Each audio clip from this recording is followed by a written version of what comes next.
Hello प्यारे बच्चों, आज हम हिंदी संचय की पाठ्य पुस्तक से पाठ 2 सर्वोत्तम मूर्ति के विषय में अध्ययन करेंगे।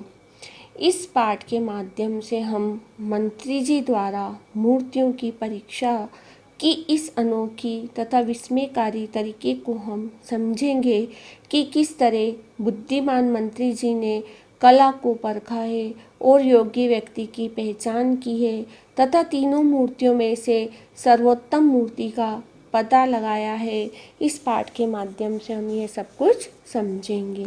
आइए बच्चों, अब हम पाठ पढ़ना शुरू करते हैं। हमारे देश में अनेक महान सम्राट हुए हैं, उन्हीं में विक्रमादित्य भी एक थे। विक्रमादित्य अत्यंत उदार, न्यायप्रिय तथा धर्मनिष्ठ सम्राट थे। उनके राज में प्रजा हर प्रकार से सुखी थी तथा चारों ओर सुख शांति एवं समृद्धि थी। हमारे देश में वैसे तो अनेक सम्राट हुए हैं, उन्हीं में से विक्रमादित्य भी एक थे। विक्रमादित्य बहुत ही उदार, न्यायप्रिय यानी कि न्याय को करने वाले तथा धर्मनिष्ठ सम्राट थे। उनके राज में प्रजा हर प्रकार से सुखी थी, प्रजा को किसी प्रकार का भी दुख नहीं था तथा चारों ओर सुख शांति एवं समृद्धि थी। विक्रमादित्य कवियों, गुणी व्यक्तियों, कलाकारों तथा विद्वानों का बहुत आदर करते थे। उनके सभासदों में अनेक विद्वान थे। उनके मंत्री भी अत्यंत बुद्धिमान थे। सम्राट स्वयं भी कला के पारखी थे। विक्रमादित्य थे जो, वे कवियों, गुणी व्यक्तियों, कलाकारों तथा विद्वानों का बहुत ही आदर मान सम्मान करते थे। उनकी सभा में अनेक विद्वान थे और मंत्री भी बहुत ही बुद्धिमान थे। सम्राट स्वयं भी कला के पारखी थे, यानी कि कला को परखने वाले थे। एक दिन एक मूर्तिकार मिट्टी की 3 मूर्तियां लेकर राज दरबार में उपस्थित हुआ और प्रणाम करके बोला, महाराज, मैंने ये तीनों मूर्तियां अत्यंत परिश्रम से बनाई है, मैं इन्हें बेचना चाहता हूँ। एक दिन एक मूर्तिकार उनके दरबार में 3 मूर्तियां लेकर हाजिर हुआ और उन्हें प्रणाम करके बोला, महाराज, मैंने ये तीनों मूर्तियां अत्यंत परिश्रम से बनाई है। परिश्रम का अर्थ होता है मेहनत से। मैंने ये तीनों मूर्तियों को बहुत ही मेहनत से बनाया है, मैं इनको बेचना चाहता हूँ। सम्राट ने इतनी सुंदर मूर्तियां पहले कभी नहीं देखी थी। मिट्टी की होकर भी वे सजीव लगती थी। उन्हें देखकर ऐसा लगता था मानो अभी बोल पड़ेगी। विक्रमादित्य ने मूर्तिकार से मूर्तियों का मूल्य पूछा। महाराज, आप तो कला के पारखी हैं, जितना उचित समझे दे दीजिए। आप इनका जो भी मूल्य देंगे मैं उसे सहर्ष स्वीकार कर लूँगा। मूर्तिकार ने प्रार्थना भरे स्वर में कहा। जब सम्राट ने इतनी सुंदर मूर्तियां पहले कभी नहीं देखी थी, तो वह मिट्टी की होकर भी सजीव लगती थी। सजीव का अर्थ होता है जीवित। ऐसा लगता था कि यह अभी जीवित हो जाएंगी। उन्हें देखकर ऐसा लगता था मानो कि अभी बोल पड़ेगी, जीवित हो जाएगी, अभी बोल पड़ेगी। तो विक्रमादित्य ने मूर्तिकार से मूल्य पूछा। मूर्तियों का क्या पूछा? विक्रमादित्य ने मूल्य पूछा। तो मूर्तिकार ने जवाब दिया, महाराज, आप तो कला के पारखी, आप तो कला को परखने वाले, जितना भी आप उचित समझे, जितने भी आपकी इच्छा हो उतना मुझे दे दीजिए। आप जो भी इसका मूल्य देंगे मैं उसे खुशी खुशी स्वीकार कर लूंगा। मूर्तिकार ने प्रार्थना भरे स्वर में कहा। नहीं मूर्तिकार, इनका मूल्य तुम्हें ही बताना होगा, विक्रमादित्य बोले। विक्रमादित्य क्या बोले? मूर्तिकार, नहीं मूर्तिकार, इसका मूल्य तो तुम ही बताओगे। क्षमा करे सम्राट, वैसे में इनकी बदले 1,00,000 मुद्राएं चाहता हूँ। मूर्तिकार ने उत्तर दिया। ठीक है, विक्रमादित्य बोले। उन्होंने अपने मंत्री को बुलाया और कहा, मंत्री जी, आप अत्यंत बुद्धिमान हैं। इन मूर्तियों की परीक्षा करके बताएं कि हम इनका कितना मूल्य मूर्तिकार को देना चाहिए, कि हमें कितना, इनका कितना मूल्य मूर्तिकार को देना चाहिए। क्या बोले? क्षमा करे, मूर्तिकार ने कहा, मुझे माफ करे सम्राट, वैसे तो मुझे कितनी चाहिए? 1,00,000 मुद्राएं चाहिए, पर तो मूर्तिकार ने उत्तर दिया, ठीक है। विक्रमादित्य बोले।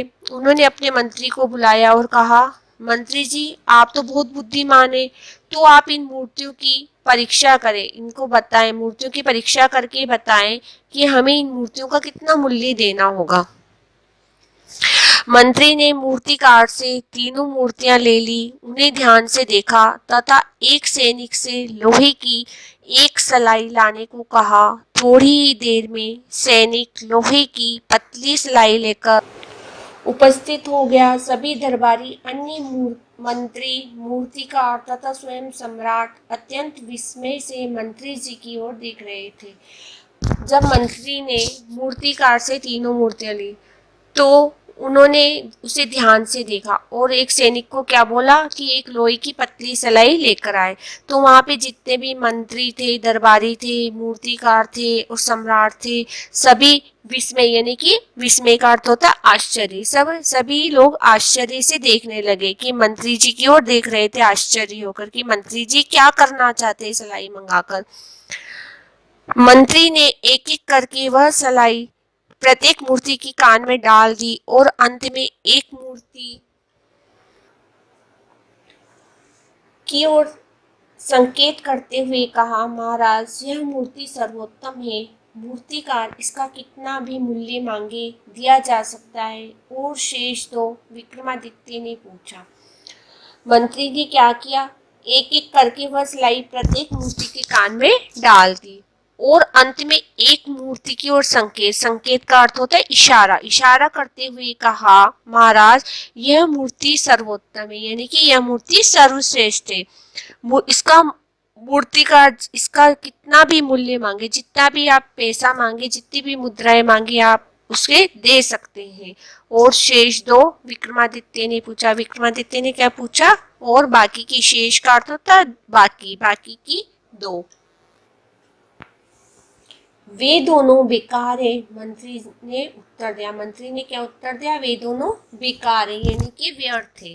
परंतु मंत्री जी, आपने मूर्तियों का मूल्य कैसे आका, हम ये जानना चाहते हैं, सम्राट बोले। सम्राट क्या बोले मंत्री से कि मंत्री जी, आपने मूर्तियों का मूल्य कैसे आका? आका का अर्थ होता अनुमान लगाया। कैसे आपने अनुमान लगाया, कैसे जाना कि किस मूर्ति का कितना मूल्य है? मंत्री जी बोले, महाराज, मैंने एक एक करके हर मूर्ति के कान में लोहे की सलाई डाली। पहली मूर्ति के कान में डालते ही वह सलाई दूसरे कान से बाहर निकल आई। दूसरी मूर्ति के कान में सलाई डालने की चेष्टा की, मगर सलाई उसके कान में घुस ही नहीं पाई। तीसरी मूर्ति के कान में सिलाई डालने पर वह कान के भीतर जाकर आधे रास्ते में ही रुक गई, इसलिए तीसरी मूर्ति सर्वोत्तम है।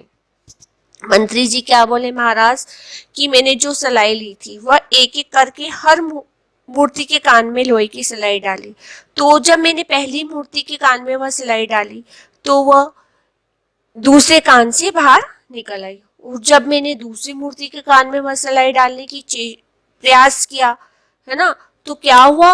तो वह सिलाई कान में अंदर जा ही नहीं पाई, घुस ही नहीं पाई अंदर।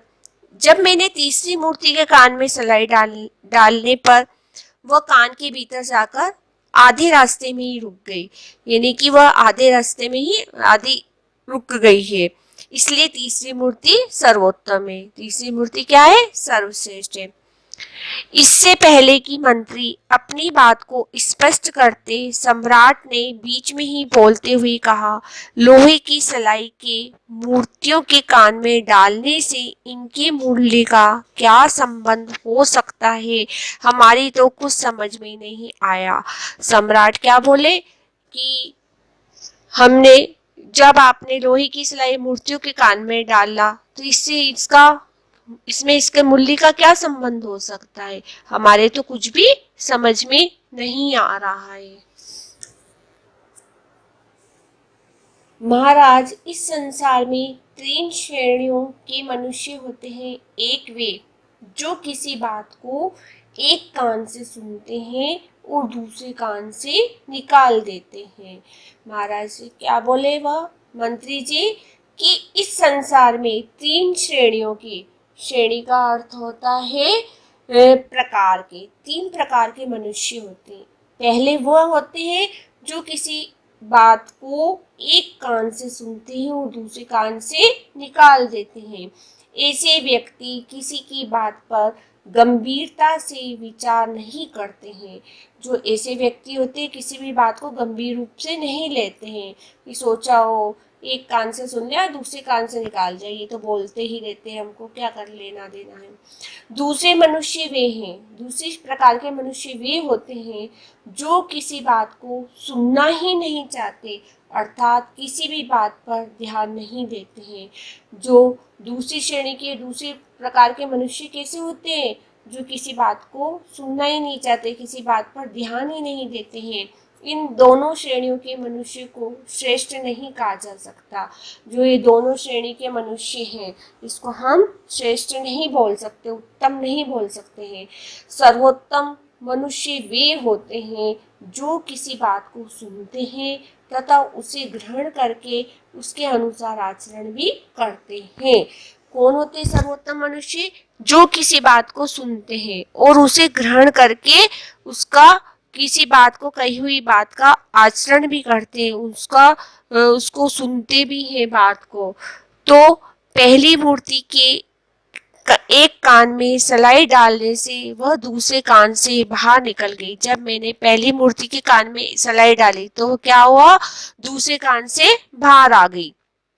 यह मूर्ति पहले प्रकार के मनुष्य की तरह, क्या बोले मंत्री जी, यह मूर्ति पहले प्रकार के मनुष्य की तरह जो एक कान से सुनते हैं और दूसरे कान से निकाल देते हैं, जो किसी भी बात को एक कान से सुनते हैं और दूसरे से निकाल देते हैं।